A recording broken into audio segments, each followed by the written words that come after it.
Hello, and welcome back to my YouTube channel. Today is day 6 of my Monster Girl series, the series in which I'm going to be attempting a 31-day drawing challenge, similar to Inktober, but with a few of my own personal twists. I go more in-depth on the rules and general vibe of the challenge in my very first video if you'd like to check that out, and you can also check out the rest of the series if this is the first video you're seeing by me. They're all up on my channel right now. Alrighty, and with introductions out of the way, we can go ahead and jump to the design phase.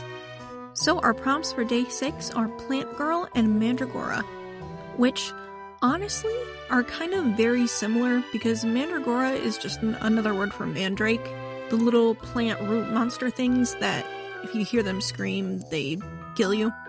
But I think between Plant Girl and Mandragora, I think I'm going to lean a little more just generally planty, because I have a couple ideas that lean a little bit away from root and more, let's say, Venus flytrap maybe? But we'll see what the Pinterest gods give me today, inspiration-wise. So for this Monster Girl design, I wanted to go a little bit more monster-y, because the last couple of ones that I've been doing have been leaning way more girl than monster, which is totally fine, but I wanted to kind of change it up a little bit. So I was saving a lot of pictures of like actual plants and foliage and characters that are made of more like organic material rather than like outfits. And now that I've got a pretty good idea of what I want to draw, we'll go ahead and get into the sketch. And while we bring our plant girl to life, sit back, relax, and let's read a scary story together. It was Lucy that killed me. My apartment was sealed tight. I boxed in right when the panic and riots started. My building is an unassuming, 3-story tall brick and mortar in a mostly industrial district. Not the best place to live in the regular world, but when the world is ending, no better. No fires or looters here, not like Boston or San Diego, entire cities burning with no one left to put them out. The news first reported it as a localized event in the Eastern European bloc. A new pandemic strain of influenza, something stupid. I started prepping then, spending every paycheck on water, supplies, and air filtration equipment. 6 months later, the President of the United States is on the news in a full biological hazard suit, apologizing to the world and telling everyone to pray. The government shut down soon after, but by then, the spore storms were already blowing across Indiana. They referred to it as an ETO, extraterrestrial organism, speculated that it probably landed somewhere in the mountainous region near Turkey. It was a silica-based life form, somewhere between a worm and a fungus. Completely parasitic and hostile to any life form it came in contact with. Insects, birds, mammals. Towards the end, they even said that it had adapted and started attaching to plants. If it comes into contact with skin, I've heard that it can be removed. The spores. They attach to whatever they land on and root in, deep, 2 inches deep. This is stage 1 of an infection. Within about a week, the head will vine out and become a flowering organism, releasing more spores. Stage 2. I remember watching the news during the first spore storms in China. It was like the sky turned black. They showed soldiers burning bodies along with livestock. If a spore is inhaled, it latches inside the lungs, makes you crazy with pain.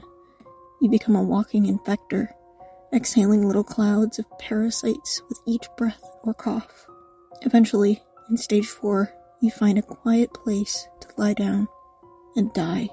Then the worms just sprout out of your mouth and nose, turning you into a human flower pot.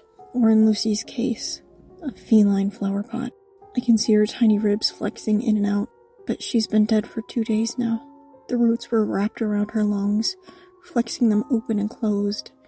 I can see tiny black particles spraying out of her into my apartment. I'd had my apartment sealed shut for 2 weeks. I listened to my upstairs neighbor's wet, ragged coughs get weaker, and then finally stop. I watched the news until the power went off. I checked and double-checked all of the seals around the windows in my air system. I watched the black stalks growing out of the mouth of a homeless man down in the alley. When I heard Lucy crying at my door, scratching to be let in, I hadn't seen her in a month. I didn't even have cat food stocked. I don't know why I let her in. I knew I was dead the first time she sneezed. I felt a weird tickle in the back of my throat. It sends me into a coughing fit that lasts for over a minute. When I'm finally done, I can feel it, just barely draping out over my bottom lip. I look in the mirror and can see the long black tendril disappear down into my throat. I gingerly press on it with the back of my teeth. I feel a vice grip clamp down on my lungs, squeezing all of the air out. I see flashing stars and blackness before it relaxes ever so slightly, allowing me to labor on for just a while longer. I'm so pissed, so angry. I open my mouth wide, wrap my hand around the cord, and rip, pulling 2 feet of black rope out of my mouth, along with a red and bloody chunk.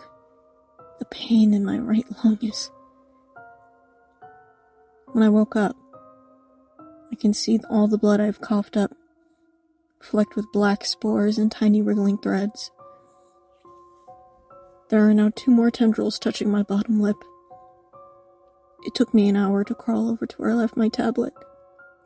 It's so hard to breathe now. I won't have to bother doing it soon. Alright, and our plant girl is done. This design actually kind of threw me for a loop. I had a lot of ideas initially that just were not panning out for me. So I'm still a little on the fence of whether I like this design or not, but I think considering the troubles that I was having, it came out pretty alright. I do enjoy the, Venus flytrap element though. I think it's pretty cool. And the little fly just chilling in there before he meets his untimely demise. But yeah, that about wraps up my thoughts for today. If you have any name suggestions for our plant girly, go ahead and leave it in the comments. And yeah, stay safe.